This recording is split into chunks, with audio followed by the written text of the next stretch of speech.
नमस्कार दोस्तों, मैं हूं Google profile Vipin Sharma physics. आज मैं एक ऐसा टॉपिक लेके आया हूं जो बोर्ड पे आप देख रहे हैं। व्हाट इज ज्योतिष? ज्योतिष क्या है? साइंस है, विज्ञान है, फेथ है, विश्वास है या और कॉस्मिक कनेक्शंस जो ब्रह्मांड से हमारे किरणों का, रेडिएशंस का, फ्रीक्वेंसीज का हमारे ऊपर असर है।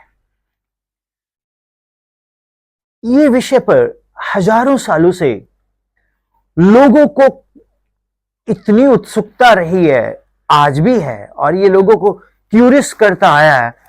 ज्योतिष,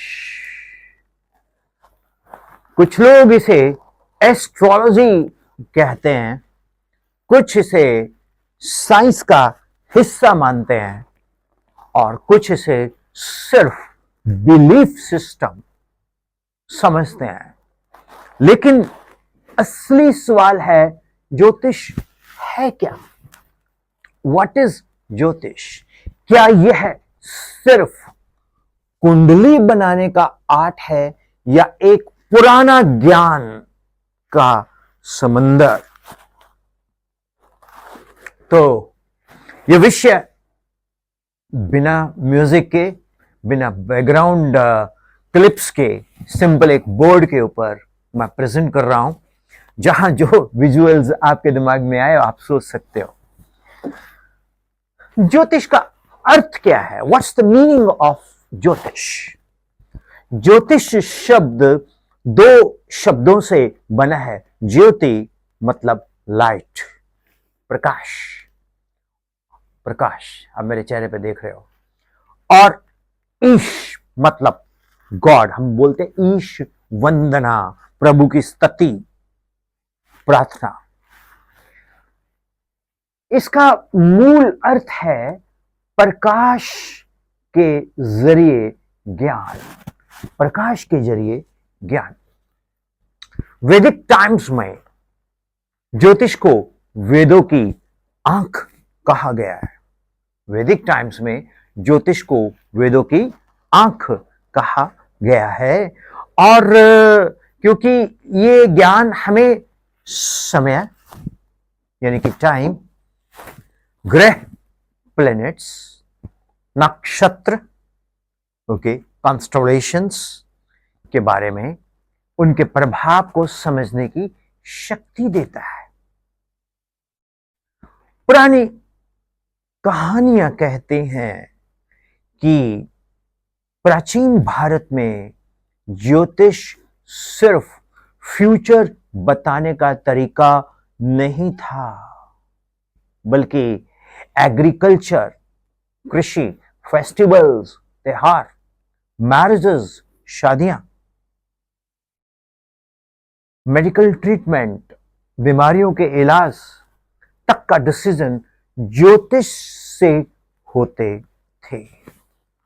मैं इस चीज को थोड़ा आगे और बढ़ाता हूं। हम लोग क्या करते हैं? हमारे पास एक पुराने घरों में एक पंचांग आता था। आज भी कुछ बुजुर्ग उसको मंगवाते हैं। पंजाब में एक जगह है कुराली, वहां पर एक दैविज्ञ रत्न पंचांग आता है, जिसमें मंत्री, राजा, वर्ष का राजा, ऐसे, ठीक है, बहुत कुछ लिखा होता है। शनि ऐसे, या बृहस्पति राजा है, ऐसे है। तो मैं जब उसको बचपन में देखता था तो मेरे को क्यूरियोसिटी होती थी, है क्या? फिर उसमें डेफिनेटली क्या होता था कि अपनी राशि ढूंढो क्या है, एंड उसको हम देखो कैसा दिन निकलेगा, है। हर एक इंसान को क्यूरियोसिटी होती थी, मेरे को भी होती थी। लेकिन उसमें मैं देखता था सब्जियों के दाम, ऋतु फलों के दाम, दालों के दाम। उसमें लिखा होता था कि ये मार्केट में उतार चढ़ाव पूरा लिखा होता था। वर्षा कब होगी, कितनी होगी, कितने परसेंट होगी, ये भी लिखा होता था। तो ये बहुत सारी चीजें उसमें लिखी होती थी, जो हम उसको पढ़ते थे, देखते थे, तो बड़ी एक क्यूरियोसिटी होती थी, यार ये कमाल की चीज है, ये है क्या? ये उस वक्त की साइंस है। ये उस वक्त की साइंस जो है वो आज भी रेलेवेंट है। सूर्य ग्रहण कब होगा, कितने बजे सूर्य ग्रहण लगेगा, कितने बजे सूर्य ग्रहण हटेगा, ये सारी चीजें उस पर लगी होती थी। और इसमें ये होगा, इसमें वर्षा ऋतु होगी, इसमें इस मंथ में इतनी वर्षा के चांसेस हैं, बाढ़ आने के चांसेस हैं। मींस वो पहले से ही बहुत कुछ उसमें लिखा है। आज भी वो मिलता है, आप देख सकते हो स्टॉल्स के ऊपर वो मिलता है। तो जब मैंने उसके अंदर ऑथर को देखा तो ऑथर भी खुद बहुत पीएचडी, और उनके जो ऑथर हैं वो कोई फिजिक्स से कनेक्टेड है, कोई केमिस्ट्री से, कोई मैथ से कनेक्टेड है। तो वहां से मुझे ये एक एक एक क्रॉसिटी लेके चलती है कि ये बिल्कुल साइंस से कनेक्टेड है भाई। पुरानी कहानियां जो भी हम कहें, प्राचीन भारत में ज्योतिष सिर्फ फ्यूचर बताने का तरीका नहीं था, बल्कि एग्रीकल्चर, फेस्टिवल्स, मैरिजेस, इसके बारे में सब कुछ हम ज्योतिष से ही निकालते थे। तो ये साइंस है या फेथ है, मैं इसके ऊपर कुछ कहना चाहता हूं। अक्सर लोग कहते हैं astrology is not a science, ये विज्ञान विज्ञान नहीं है, it's all just hit and trial calculation, pseudo science. किसी का तर्क हो सकता है, मेरा तर्क नहीं है। लेकिन सोचिए पुराने समय में जब ये घड़ियां नहीं थी, ये घड़ियां नहीं थी, वॉचेस नहीं थी, पुराने समय में जब ये वॉचेस नहीं थी, तो लोग कैलकुलेट कर लेते थे, एडवांस में कैलकुलेट कर लेते थे कि भाई इतने बजे सूर्य ग्रहण लगेगा। ओके, मुझे याद पड़ता है हमारी महाभारत जो कि 5,500 से भी ज्यादा वर्ष पहले की है, तो उसमें लॉर्ड कृष्णा ने टोटल सोलर इक्लिप्स को, पूर्ण सूर्य ग्रहण को कैलकुलेट करवा लिया था। उसका वर्णन भी आता है, और बहुत सारी कैलकुलेशंस हैं जो बहुत सारी साइंटिफिक ऑर्गेनाइजेशंस उसको अप्रूव करती हैं, नासा भी करती है। एक ना हमारे देश में एक बहुत बड़ा कॉन्सेप्ट है कि जो गोरी चमड़ी बोल दे वो सही है। कमान, अरे यहीं से उठा के लेके गए हैं बहुत कुछ, आपको मालूम ही नहीं आप क्या हो। अगर किसी भी देश को, किसी भी राष्ट्र को, कौम को नष्ट करना हो तो उसकी संस्कृति को खत्म कर दो। अभी मैं रिसेंटली देख रहा था कि जितने भी हमारे टेम्पल्स हैं वो भारत के नक्शे पे एक लाइन में हैं, और उसका एक साइंटिफिक रीजंस है। और जितने भी वो मंदिर हैं वो महज पूजा स्थल नहीं है, वो एक इकोनॉमी का बेस है। लोग मजाक उड़ाते हैं मंदिर बन गया, ये बन गया, वो बन गया। अरे भाई उसके इर्द गिर्द इतनी लैंड है, 30% राइस एंड ग्रेन्स वहां उगाया जा सकता है। और जितने भी टेम्पल्स आप नोट करेंगे वो नदी के किनारे हैं, फर्टाइल लैंड के किनारे हैं, या सोर्सेज ऑफ एनर्जी के पास है। एनीवे, मॉडर्न साइंस का हिसाब से प्लैनेटरी पोजीशंस डायरेक्टली आपके लाइफ को कंट्रोल नहीं करते। तो फिर ये कॉन्ट्राडिक्शन क्यों? दरअसल ज्योतिष को एक सिंबॉलिक लैंग्वेज के रूप में समझा जा सकता है। यह बताता है कि कॉस्मोस का रिदम और आपका इनर रिदम एक दूसरे से कनेक्टेड है। मैं ज्यादा ज्ञानी तो नहीं हूं, एक लाइन सुनता हूं, यथा पिंडे तथा ब्रह्मंडे। जो हमारे भीतर है वो ब्रह्मांड के साथ हमें कनेक्ट करता है। वैसे भी न्यूटन्स लॉ ऑफ ग्रेविटेशन क्या कहता है कि F is proportional to product of masses inversely proportional to square of distance. Force of gravitational force of interactions वो inversely proportional to square of distance है, directly proportional to product of masses है।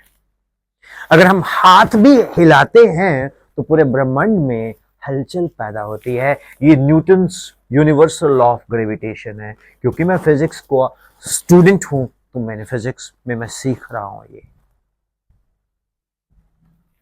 अब आती है बात, ये science है या फेथ है?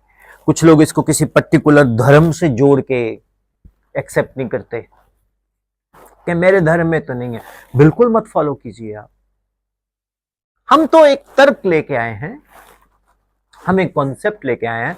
हमारा यहां पर्पस एक विषय को समझने की कोशिश, राइट। अब कुंडली और ग्रह, कुंडली या बर्थ चार्ट ज्योतिष की बैकबोन है। आपने देखा होगा इस तरह से आपके बहुत सारे लोगों के पास एक ऐसे ऐसे बने होते हैं, चार्ट्स बने होते हैं। इसमें 1 2 3 4 5 6 7 8 9 10 11 12 ऐसे अंक लिखे होते हैं। उसके ऊपर अभी हम इसमें नहीं जाएंगे। जब आपको जन्म होता है तो उस वक्त ग्रहों की पोजीशन एक कॉस्मिक स्नैपशॉट क्रिएट करती है, जो ज्योतिष का आधार है। जब आपका जन्म होता है, अब इसमें बड़े लोग तर्क करते हैं, यार वो जन्म समय है, कौन सा मानते हैं आप? जन्म समय तो वो हो जब कंसीव होते हैं हम माँ के गर्भ में, तो वो समय हो। कुछ कहते हैं वो समय जिसमें आपका जन्म हुआ, आप गर्भ से बाहर आए।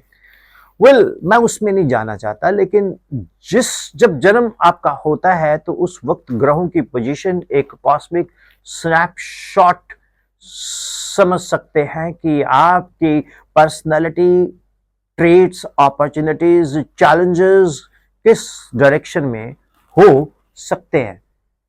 जैसे सूर्य आपके सोल को रिप्रेजेंट करता है, सन किसको रिप्रेजेंट करता है? सोल को।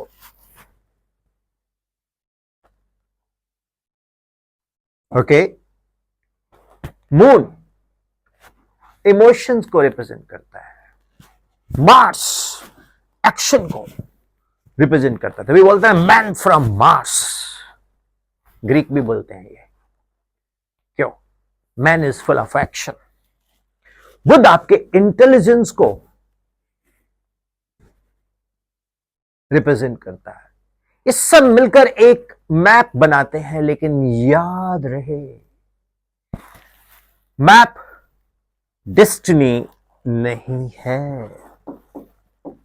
ये मैप डेस्टिनी नहीं है,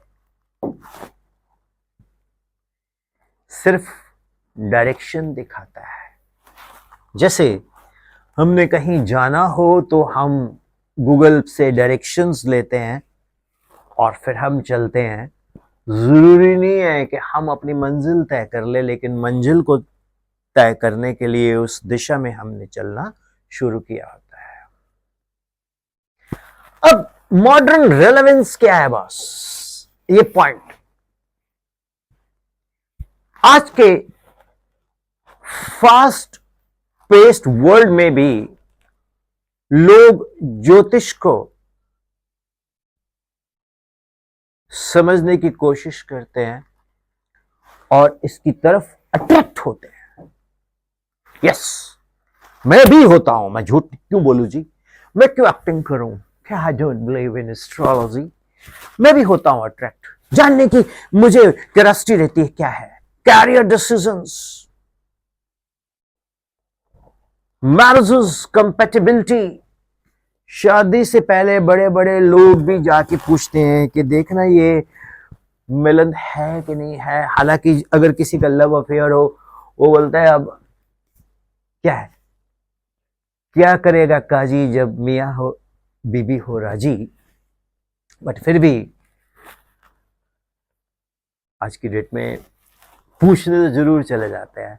अगर वो बोल देगा पंडित जी के, गुरु जी के नहीं अच्छा, ऐसी की तैसी हम दिखाएंगे, आई डोंट बिलीव। अगर वो बोल दे कि ये बहुत अच्छा है, अरे सर हमारी जोड़ी तो ऊपर वाले ने बनाई है। पर असली स्ट्रेंथ तब आती है जब हम ज्योतिष को गाइडेंस के रूप में यूज करते हैं, नॉट फियर। ये फियर मॉन्गरिंग ये ज्योतिष कभी नहीं कहता कि शनि, राहु, केतु, वो बेचारे इतनी दूर बैठे, वो कुछ नहीं कहने वाले आपको। कुछ लोग इस पे ही बहुत लोगों को डरा डरा के ये वो, कुछ नहीं होता। ये डरना नहीं है। ज्योतिष कभी नहीं बोलता कि मुझे डराओ, किसी वेद में नहीं लिखा हुआ कि आप डराओ किसी को। असली स्ट्रेंथ कब आती है? जब हम इसको गाइडेंस के रूप में यूज करते हैं, डर के रूप में नहीं करते। ये सब आपको एनर्जी बैलेंस करने का एक सिंबॉलिक तरीका देते हैं। एनर्जी बैलेंस करने का एक सिंबॉलिक तरीका देते हैं। अब मेरा मैसेज क्या है दोस्तों? ज्योतिष को सिर्फ फ्यूचर बताने वाला मैजिक ट्रिक मत समझिए ना। ये एक रिमाइंडर है कि हम सब कॉस्मोस का हिस्सा हैं। हम इस ब्रह्मांड का हिस्सा है। एक बंदा बोलता कैसे हैं? मुझे एक बात बताओ, जो मौसम बहुत अच्छा होता है आपका मूड स्विंग्स अच्छा होता है कि नहीं होता? आप बोलते हैं यार बारिश पड़ रही है, पकौड़े बनाओ, चाय बनाओ। गिरे सितारे बस सिग्नल्स देते हैं। फाइनल डिसीजंस हमारे एक्शंस लेते हैं। याद रखिए, planets indicate, they do not dictate. Indicate करते हैं बट वो डिक्टेट नहीं करते। मैंने इस एपिसोड को, इस स्टोरी को 2 चैनल पे डालूंगा। ज्योतिष बाय विपिन शर्मा, जो कि हमने अभी ही एक्टिवेट किया है, और दूसरा मैं इसको कंपास चैनल पर भी डालूंगा। मेरा पर्पस क्या है? मैं बेसिकली एक फिजिक्स टीचर हूं, तो मैं फिजिक्स के चैनल पे ये सारी बातें नहीं कर सकता। वहां एक प्रोटोकॉल है कि मुझे सब्जेक्ट से बंधना पड़ता है। बल्कि मेरी 490 के आसपास वर्कशॉप्स हो चुकी हैं स्कूल्स में, वो भी उस पर अपलोडेड है। इन फ्यूचर अब वो दूसरे चैनल्स पे जाके अपलोड होगी, कॉम्पस पे होगी। लेकिन डियर फ्रेंड्स, आपको ये ऑर्गेनिक डिस्कशंस कैसी लगी, इसके ऊपर मैं आपका प्रतिक्रिया जरूर चाहूँगा। हम कभी नहीं बोलते कि हमारे चैनल को सब्सक्राइब करो या बेल आइकॉन दबाओ, क्योंकि हम कंटेंट में बिलीव करते हैं। अगर हमारे पास कंटेंट अच्छा है तो हम बहुत बढ़िया करेंगे, अगर कंटेंट अच्छा नहीं है तो हम नहीं अच्छा कर सकते। तो हम कंटेंट में बिलीव करते हैं। तभी आपने देखा होगा कि हमारे किसी भी स्टोरी में या किसी भी अपलोड में आपको कोई म्यूजिक नहीं सुनाई देगा, कोई बैकग्राउंड म्यूजिक नहीं सुनाई देगा, कोई शोर शराबा नहीं सुनाई देगा।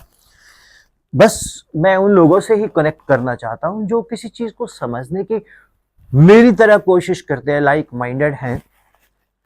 तो अगर आपको अच्छा लगा तो आप अपने सजेशंस दें, और कोई अच्छी स्टोरी आप और कॉम्पस चैनल पे लेना चाहते हैं वो बताएं। ज्योतिष के कनेक्शन में आप कुछ बताना चाहते हैं वो बताएं। आप भी कुछ अपनी कोई बात रखना चाहते हैं तो मुझसे संपर्क करें। मेरा नंबर है 9814121996, 9814121996। मुझे कॉल मत कीजिएगा, व्हाट्सएप कीजिएगा। कई बार कॉल मैं ले नहीं पाता। दूसरा एक बहुत इंपॉर्टेंट चीज मैं आपको बताता हूं कि एक बहुत पहले टीवी पे एक टीवी होता था ईटीसी। उस पे एक बहुत विद्वान आया करते थे। अभी वो नहीं दिखे, भगवान उनको दीर्घायु दे। अगर वो इस दुनिया में नहीं है तो उनको शांति दे। लेकिन उस वक्त वो काफी वृद्ध थे, मे बी 90s। तो वो एक बोलते थे कि मैं भविष्य वक्ता तो हो सकता हूं, लेकिन मैं भविष्य निर्माता कभी नहीं हो सकता। तो इंसान अपनी तकदीर खुद बनाता है, कॉस्मिक मैप आपको गाइड कर सकता है, अगर वो गाइडेंस आप लेना चाहें। इसके साथ मैं आपसे आज्ञा लेता हूं। Thank you. फिर मिलेंगे एक नई स्टोरी के साथ। Thank you.